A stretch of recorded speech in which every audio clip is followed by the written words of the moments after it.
السلام علیکم ورحمۃ اللہ وبرکاتہ۔ اللہم صلی علی سیدنا محمد وعلی آل سیدنا محمد صلاۃ دائمۃ بدوام ملک اللہ۔ برادران اسلام، آج آپ لوگوں کو ایک نصیحت اور ایک چھوٹا واقعہ سناتا ہوں، جس سے آپ اپنے رہنمائی اور جو زندگی میں کمی بیشی ہو گئی یا ہو چکی ہے تو اللہ کی بارگاہ میں توبہ استغفار۔ رات میرے پاس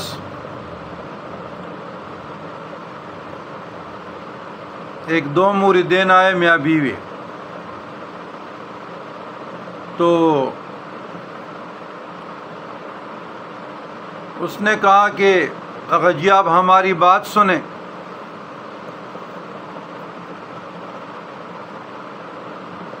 اس کی کہانی سننے لگا۔ وہ کہتے کہ میرے بھائی کے لوموں کی فیکٹری ہے، اور اللہ کا شکر ہے پراپرٹی بھی ہمارا ابو نے زیادہ بنائے ہیں، گھر بار، اور گاؤں میں زرعی رقبہ بھی ہے، لیکن یہ مجھے پتہ نہیں کتنی ہے۔ تو ملت روڈ کے قریب بھائی نے کوٹھی بنا دیا، اور اس پہ کروڑوں خرچ ہو گئے۔ تو وہاں پہ نا میلاد النبی صلی اللہ علیہ وسلم جانے سے پہلے یا جانے کے بعد گھر میں میلاد کے پروگرام رکھا، نعت خوانی، ذکر اذکار وغیرہ۔ تو وہ کہتے میلاد النبی یا میلاد النبی صلی اللہ علیہ وسلم پہ نہ ہماری کسی بہن کو بلایا اور نہ والدہ ماجدہ کو۔ وہ کہتے میری والدہ ضعیف العمر ہیں، وہ اس انتظار میں تھی کہ میرا بیٹا مجھے لینے کے لیے آئے گا، لیکن بھائی نے نہ والدہ کو پوچھا اور نہ بہنوں کو پوچھا۔ اس کے بعد والدہ کی طبیعت بہت عجیب سے عجیب ہو رہی ہے، اور مطلب کہ یہ دن بھی دیکھنے پڑے۔ اب یہ دیکھیں کہ ایک آدمی، ایک بیٹا ہے، اور وہ اپنی بیگم سے اتنا مجبور ہو کر کہ اللہ کی غضب کو دعوت دے رہا ہے، اور صلہ رحمی کا یہ حال ہے کہ اپنی سسٹرز کو اور اپنی والدہ ماجدہ کو، جو ایک روایت میں آتا ہے، ایک صحابی نے پوچھا یا رسول اللہ صلی اللہ علیہ وسلم، والد یا اماں، ماں یا ابو، اس میں سے کس کا حق زیادہ ہے؟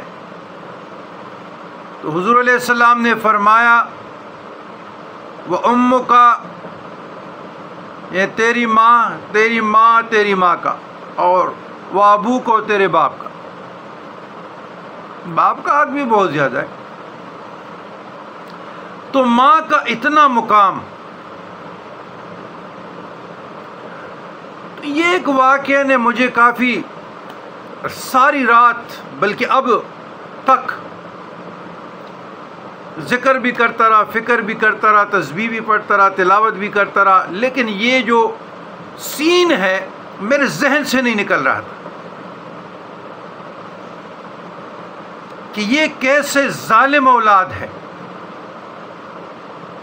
کہ بیگم کے اپنے حقوق ہے، لیکن اتنی بیگم سے مجبور ہو کر، چاہیے تو یہ تھا کہ والدہ ماجدہ کو لے جاتے اور اس سے پیتا کاٹتے، اس کو پوروں کا حال ڈالتے، بہنوں کو ڈالتے، ان کے قدم چومتے، ان کے ہاتھ چومتے، ماتھا چومتے، قدم بوسی کا شرف حاصل کرتے، کہ یہ جو کچھ مجھے ملا یہ آپ لوگوں کی وجہ سے، آپ کی دعاؤں کی وجہ سے۔ تو کائنات میں ایسے لوگ بھی رہتے ہیں، تو نتیجہ یہ ہے کہ جس سے والدین ناراض ہیں، جس سے بہن بھائی ناراض ہیں، صلہ رحمی نہیں ہے، تو ایسی بیگمات کو میں پیغام بھی دینا چاہتا ہوں کہ یہ 2-4 دن کی زندگی ہے، کل من علیہا فان ویبقی وجہ ربک ذو الجلال والاکرام، ایک اللہ کی ذات رہے گا، حی قیوم، زندہ جاوید ہستی، سب کچھ فنا ہو جائے گا۔ اور یہ جو بندہ ہے اگر اس نے رجوع نہیں کیا، توبہ استغفار نہیں کیا، تو میرا یہ ویڈیو ریکارڈ پہ رکھے، ہم اس رہتی دنیا میں رہیں یا نہ رہے، کچھ بھی نہیں رہے گا، یہ بہت بڑی آزمائش میں چلے گئے۔ تو میں نے کہا یہ ویڈیو میں بناؤں، کہیں پہ آپ لوگوں کا بھی کمی بیشی جو والدین سے دور ہیں، اگر دور ہے اس کے قبرستان میں جلے، قدم بوسی کا شرف حاصل کرے، ایصال ثواب کرے، لیکن جوڑو، توڑو نہیں۔ اسلام جوڑنے کا حکم دیتا ہے، توڑنے کا نہیں۔ تو یہ ایک چھوٹا سا واقعہ ہے بظاہر، لیکن اتنا بھی چھوٹا نہیں، اس نے سارے خاندان پہ نقوش چھوڑے ہیں۔ تو میں نے کہا آپ لوگ بھی جہاں بھی کسی کو کمی بیشی نظر آتی ہے اپنی اصلاح کرے، اصلاح نفس کرے، اور جہاں آپ کے دوستوں میں، احباب میں، کمیونٹی اثر رسوخ ہو، آپ کو نظر آ جائے، اصلاح معاشرہ کرے، اصلاحی جماعت بن کر۔ ربنا لا تزغ قلوبنا بعد إذ هديتنا وهب لنا من لدنك رحمة إنك أنت الوهاب۔